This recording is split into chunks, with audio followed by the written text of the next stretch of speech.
दोस्तों, पिछली वीडियो में हमने जो है 1857 की क्रांति तक पढ़ा था कि हरियाणा में जो है वो क्या कुछ हुआ है। ठीक है, किस समय मराठा है, किस समय उनका अधिकार हुआ, किस समय वो छोड़ करके चले गए, किस समय जो है अंग्रेजों का अधिकार होता है। अंग्रेजों का अधिकार हमने पढ़ा भी था अभी। सूरजयंजन गांव की संधि होती है, ये किस किस के बीच में होती है? ये होती है जी मराठों के बीच में, और दूसरा किसके बीच में होती है? ये अंग्रेजों के बीच में ये होती है। और जिसके बाद हरियाणा पे अधिकार स्टार्ट हो जाता है जी किसका? अंग्रेजों का। और फिर 1810 में 1809-10 में जो है पूर्णतः किसका अधिकार हो जाता है जी हरियाणा पे? वो अंग्रेजों का अधिकार हो जाता है।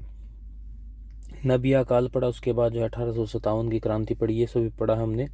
अब जो 1857 की क्रांति के बाद कुछ इंपॉर्टेंट डेट्स हैं, उन डेट्स में क्या कुछ हुआ है वो सभी अब इस वीडियो में हम जानेंगे। ओके, तो स्टार्ट करते हैं आज की वीडियो।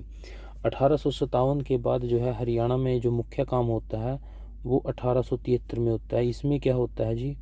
रेवाड़ी में पहली मीटर गेज रेलगाड़ी चलती है। मीटर गेज रेलगाड़ी चलती है। और ये कौन सी गाड़ी होती है जी? ये कमर्शियल गाड़ी होती है। कमर्शियल गाड़ी जो है ये होती है। और ये मीटर गेज में चलने वाली विश्व की पहली गाड़ी होती है। ये बहुत इम्पोर्टेंट जो है क्वेश्चन है, इसको आप याद रखोगे।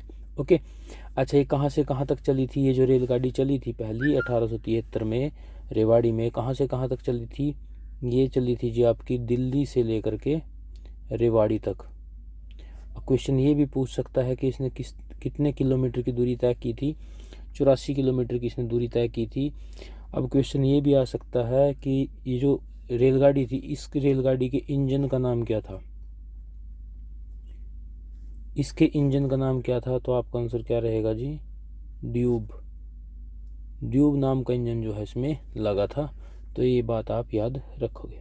ओके, 1873 के बाद जो मुख्य काम होता है जी वो होता है जी 1880 में। 1880 में क्या होता है जी? स्वामी दयानंद सरस्वती।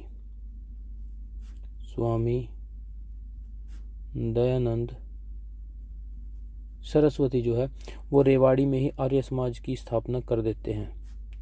रेवाड़ी में आर्य समाज यूनिट की जो है, आर्य समाज की शाखा का जो है वो शुरुआत कर देते हैं 1880 में स्वामी दयानंद सरस्वती।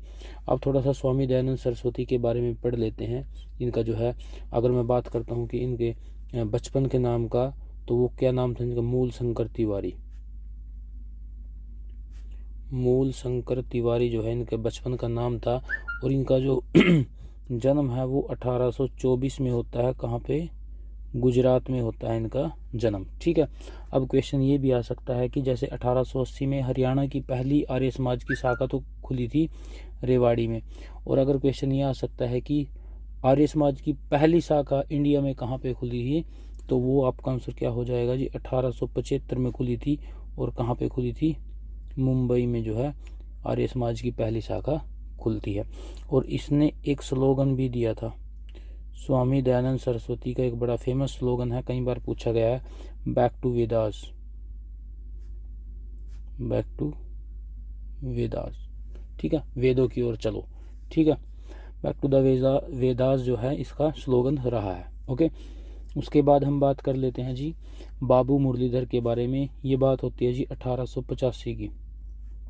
1885 में कांग्रेस की स्थापना होती है। तो हरियाणा की तरफ से जो है बाबू मुरलीधर ने कांग्रेस के प्रथम सम्मेलन में भाग लिया था। ओके, बाबू मुरलीधर, बाबू मुरलीधर, बाबू मुरलीधर ने जो है कांग्रेस का प्रथम अधिवेशन जो होता है, प्रथम बैठक जो होती है, उसमें भाग लिया था 1885 में। अब बात ये भी आ जाती है कि ये कहाँ पे हुआ था? ये हुआ था जी बॉम्बे में। बॉम्बे में होता है। इसके चेयरमैन कौन थे? इसके उस समय चेयरमैन थे जी WC बनर्जी। ओके, और बाबू मुरलीधर ने जो है वहाँ पे जा करके वो भाग लेते हैं ये। ठीक है, अब बात ये भी आ जाती है कि इसके साथ साथ बाबू मुरलीधर के साथ साथ कुछ और क्वेश्चन भी जुड़े हैं क्या? इनको great old man of Punjab बोला जाता है। Great old man of Punjab भी इनको बोला जाता है। इनको पंजाब केसरी के नाम से भी जानते हैं, पंजाब केसरी के नाम से भी बाबू मुरलीधर को जो है वो जाना जाता है। ओके, ये पंजाब केसरी जो है वो लाला लाजपत राय था, नहीं ये नहीं था, बाबू मुरलीधर नहीं था, इसके बाद हम पढ़ेंगे लाला लाजपत राय, वो थे पंजाब केसरी। ओके, इनको तो खाली एक great old man of Punjab जो है वो बोला गया है। ओके, चलिए उसके बाद हम पढ़ते हैं जी 1886। 1885 के बाद क्या आता है जी 1886। इसमें क्या काम होता है जी, बाबू मुरलीधर ही कांग्रेस आंदोलन में जो है पहले जेल सत्याग्रही बनते हैं। ये हरियाणा के पहले जेल सत्याग्रही अगर क्वेश्चन पूछ लेता है, इंपॉर्टेंट क्वेश्चन है, आपका आंसर क्या रहेगा जी, बाबू मुरलीधर। ये बात आप याद रखोगे। ओके, 1886 की ये बात है। उसके बाद फिर क्या होता है जी, इन्हीं के प्रयासों से, बाबू मुरलीधर के प्रयासों से 1886 में अम्बाड़ा में कांग्रेस की पहली शाखा जो है वो खुल जाती है। कांग्रेस की पहली शाखा अगर मैं हरियाणा की बात करता हूँ तो कहाँ पे खुलती है जी, अम्बाड़ा में खुल जाती है। ओके, और उसके बाद फिर हम क्या बात करेंगे जी, उसके बाद हम बात करते हैं जी लाला लाजपत राय के बारे में, जिनको क्या बोला जाता है जी, पंजाब केसरी भी जिनको बोला जाता है। ओके, चलिए अब हम बात करते हैं जी लाला लाजपत राय की। ये बात है जी 1892 की। ओके, 1892 की। 1892 में क्या करते हैं, 1892 में लाला लाजपत राय हिसार को छोड़ देते हैं, और ये हिसार को छोड़ करके कहाँ पे चले जाते हैं जी, लाहौर में चले जाते हैं। ये इंपॉर्टेंट रहेगा, ठीक है।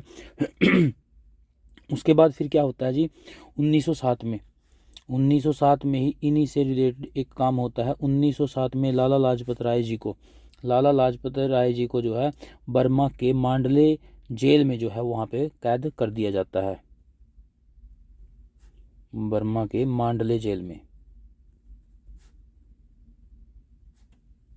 ये बात आप याद रखोगे। ओके, क्योंकि इनकी मूवमेंट जो है वो ज़्यादा बढ़ गई थी। ओके, तो उस समय जो है माहौल ऐसा चल रहा था, तो इनको भी जो है बर्मा के मांडले जेल में भेज दिया गया था। ओके, उसके बाद फिर क्या बात होती है जी, 1907 में ही लगभग हर जिले में, हरियाणा के हर जिले में कांग्रेस की शाखा जो है वो खुल चुकी थी। कांग्रेस की शाखा जो है वो खुल चुकी थी 1907 तक। ओके, उसके बाद फिर हम बात करते हैं जी 1919 में रोलेट एक्ट, 1920 में फिर आगे जो है दूसरे जो मूवमेंट चलते हैं उनके बारे में हम ज़्यादा जानकारी नहीं लेंगे, क्योंकि वो सारी जानकारी जो है किस में आएगी, इंडियन हिस्ट्री में जो है उसकी जानकारी आपको मिलेगी। हम सिर्फ यहाँ पे बात करेंगे जो हरियाणा में मुख्य काम होता है। अच्छा, 1920 में एक काम ये ज़रूर होता है, 1920 में भिवानी में, ओके, भिवानी में अम्बाड़ा डिवीज़न की कांग्रेस की बैठक होती है।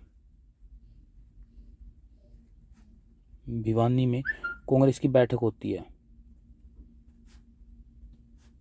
कांग्रेस की बैठक होती है। वहाँ पे गांधी जी जो है अंग्रेजों को किसकी सरकार बुलाते हैं जी, शैतान की सरकार बुलाते हैं। ये इंपॉर्टेंट क्वेश्चन रहने वाला है, शैतान की सरकार।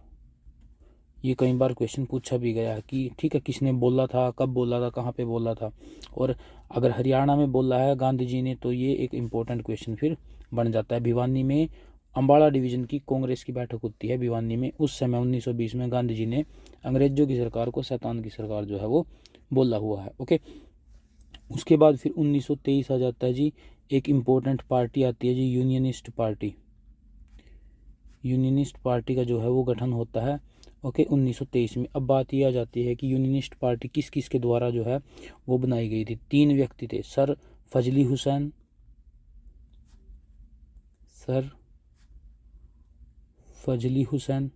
दूसरे व्यक्ति होते हैं जी सर छोटू